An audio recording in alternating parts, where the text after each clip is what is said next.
Question second है 5 pencil and 7 pens together cost 50 rupees, whereas the 7 pencil and 5 pen together cost 46 rupees. Find the cost of 1 pencil and that of 1 pen. तो हमको 1 pen और 1 pencil की cost find करनी है जब situation कुछ ऐसी दी हुई है। तो जो कहा गया है उसी को क्या कर लेते हैं, एज्यूम कर लेते हैं। Let the cost of 1 pencil equal to x rupees and cost of 1 pen is equal to हो जाएगा y रुपीज। तो पहले सिचुएशन के हिसाब से अकॉर्डिंग टू द क्वेश्चन, पहले क्वेश्चन में क्या कहा है, पहले क्वेश्चन में कहा है 5 पेंसिल, अगर एक पेंसिल की कीमत x रुपीज है तो 5 पेंसिल की कितनी होगी, 5 इंटू एक्स यानी 5x। फिर उसके साथ एंड है यानी प्लस 7 पेन, 1 पेन की कीमत है y रुपीज तो 7 पेन की होगी 7y, और इसके लिए टोटल कॉस्ट कितनी दी थी, 50 रुपीज। यानी इन दोनों को अगर मैं ऐड करता हूं तो मुझे मिलना चाहिए 50। इससे मेरी पहली इक्वेशन फॉर्म होती है जिसको मैं कह देता हूं इक्वेशन फर्स्ट। ऐसे ही क्वेश्चन के सेकंड पार्ट में कहा गया है 7 पेंसिल एंड 5 पेन, तो 1 पेंसिल की कीमत है x, 7 पेंसिल की कीमत होगी 7x, ऐसे 1 पेन की कीमत है y तो 5 पेन की कीमत होगी 5y। तो इन दोनों की कीमत कितनी कॉस्ट है, 46। तो इससे मेरी सेकंड इक्वेशन फॉर्म हुई। अब मुझे इनका आंसर भी ढूंढना है ग्राफ की हेल्प से। तो ग्राफ में रिप्रेजेंट करने के लिए एक लाइन को मुझे 2 पॉइंट चाहिए, तो हम टेबुलेट फॉर्म में x और y के कोऑर्डिनेट फाइंड कर लेते हैं दोनों के लिए। तो पहली equation for 5x plus 7y के लिए इक्वल टू 50, यहां से y की वैल्यू कितनी आ जाएगी, 7y इक्वल टू हो जाएगा 50, ये प्लस x दूसरी साइड जाके बन जाएगा माइनस 5x, प्लस 5x है इधर जाके माइनस 5x बन गया। एंड यहां से मैं y इक्वल टू लिख सकता हूं 50 माइनस 5x डिवाइडेड बाई, जो मल्टीप्लाई में 7 था वो अपॉन में 7 चले गया। तो इसके लिए कोऑर्डिनेट निकालने के लिए x और यहाँ पे y की वैल्यू 50 माइनस 5x अपॉन 7। तो मेरे हाथ में है, मैं कोई भी नंबर ले सकता हूं, x की कौन सी वैल्यू लूं। तो मुझे दिख रहा है क्या है, x की जो भी वैल्यू लूंगा वो क्या होगी, 5 से मल्टीप्लाई होगी। अगर मैं 10 ले लेता हूं तो ये बन जाएगा 50 माइनस 5 इंटू 10 यानी 50, यानी 50 माइनस 50 0, तो रिजल्ट बन जाएगा 0 अपॉन 7 यानी 0। तो मैं पहला जो x की वैल्यू रखूंगा वो लूंगा 10, तो रिजल्ट कितना बनेगा 50 माइनस 5 इंटू 10 यानी 50, 50 माइनस 50 0, 0 अपॉन समथिंग 0।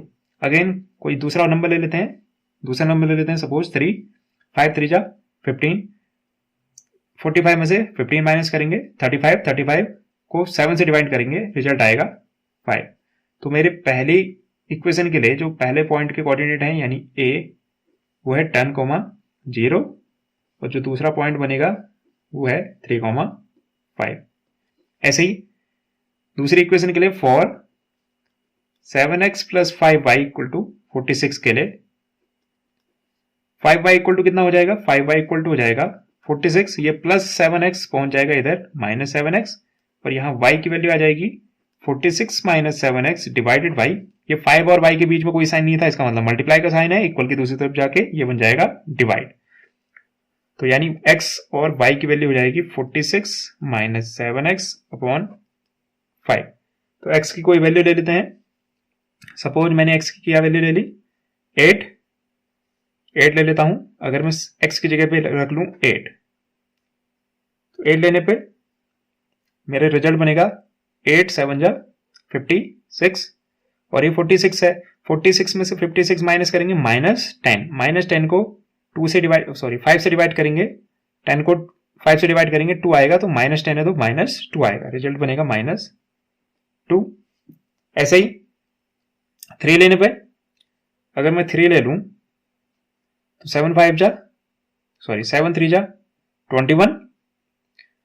21, 46 में से माइनस करूंगा, ये बन जाएगा 21, 46 में से माइनस करने पे 5 और 2 यानी 25। तो 25 को डिवाइड करना है किससे, 5 से, तो रिजल्ट आएगा मेरा 5। रिजल्ट आया मेरा 5। तो ये मेरे को कोऑर्डिनेट मिल गए सेकेंड इक्वेशन के लिए। सी पॉइंट के कोऑर्डिनेट होंगे 8, -2 और डी के लिए होंगे 3, 5। अब इनको ग्राफ में रिप्रेजेंट करके सॉल्यूशन फाइंड कर लेते हैं। तो हम क्या करेंगे, ग्राफ पेपर में एक एक्स एक्सिस ड्रॉ कर लेंगे, वर्टिकली वाई एक्सिस ड्रॉ कर लेंगे, इसमें नंबरिंग कर लेंगे 0, 1, 2, 3, 4 so on and 1, 2, 3, 4 so on. तो हमारी जो पहली इक्वेशन थी, पहली इक्वेशन क्या थी, पहली इक्वेशन थी मेरी 5x plus 7y equal to 50 और दूसरी इक्वेशन थी 7x plus 5y equal to 46। ये दो इक्वेशन थी, हमको उसके पॉइंट मिल गए थे, कोऑर्डिनेट पॉइंट।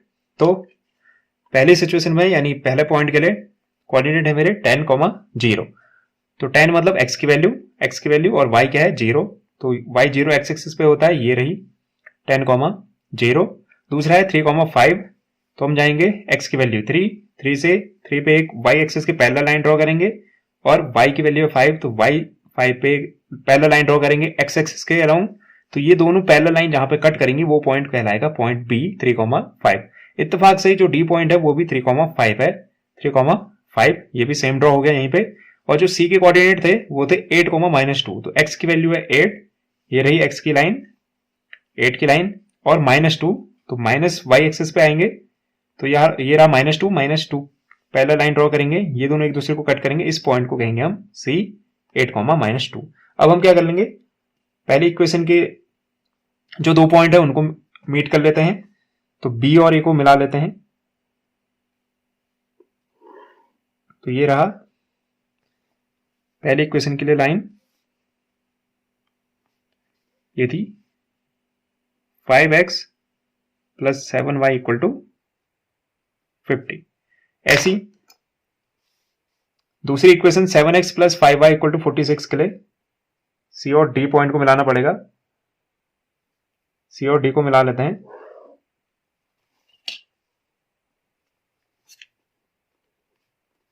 तो ये इसकी इक्वेशन थी 7x plus 5y equal to 46। 7x plus 5y equal to 46। अब हम देख लेते हैं कि ये दोनों लाइन एक दूसरे को किस पॉइंट पर कट कर रही है। जिस पॉइंट पर कट करेंगे वही हमारा सॉल्यूशन होगा। तो हमको क्या दिख रहा है, ये दोनों लाइन कहां पे मीट कर रही हैं 3, 5 पे, यानी 3, 5 हमारा आंसर है।